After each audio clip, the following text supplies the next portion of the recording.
আমের তো অনেক রকম রেসিপি আপনাদের সাথে শেয়ার করেছি, তবে তেল ছাড়া আমার খাওয়া বেস্ট আচারের রেসিপি আজকে আপনাদের সাথে শেয়ার করব।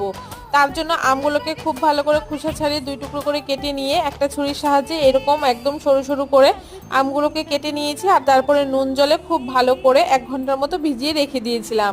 এখন 1 ঘন্টা পরে আমগুলোকে খুব ভালো করে একটুখানি চিপে চিপে জলটাকে বের করে গামলার মধ্যে নিয়ে পরিমাণ মতো চিনি দিয়ে খুব ভালো করে মাখিয়ে রেখে দিয়েছি 2 ঘন্টার জন্য। এইদিকে আচারে দেওয়ার জন্য মশলাটাকেও খুব ভালো করে লাল করে ভেজে গুঁড়ো করে নিয়েছি। আর 2 ঘন্টা পরে চিনিটা অনেকটাই গলে গেছে। এখন উনানের মধ্যে কড়াই বসিয়ে কড়াইতে আমটাকে ঢেলে দিয়ে দিয়েছি, তার সাথে হলুদ আর লঙ্কার গুঁড়ো দিয়ে খুব ভালো করে মিশিয়ে নিয়েছি। এখন ঢাকা দিয়ে উল্টে পাল্টে আমটাকে আমি রান্না করে নেব যতক্ষণ না খুব ভালো করে সেদ্ধ হচ্ছে। আমটা খুব সুন্দর সেদ্ধ হয়ে গেলে উপর থেকে ভাজা মশলার গুঁড়োটাকে দিয়ে দিয়েছি। আর তারপরে চিনির রসটা শুকিয়ে গেলেই নামিয়ে নিলেই রেডি হয়ে যাবে আমার খাওয়া বেস্ট আচারের রেসিপি। আশা করি আপনাদেরও ভালো লাগবে।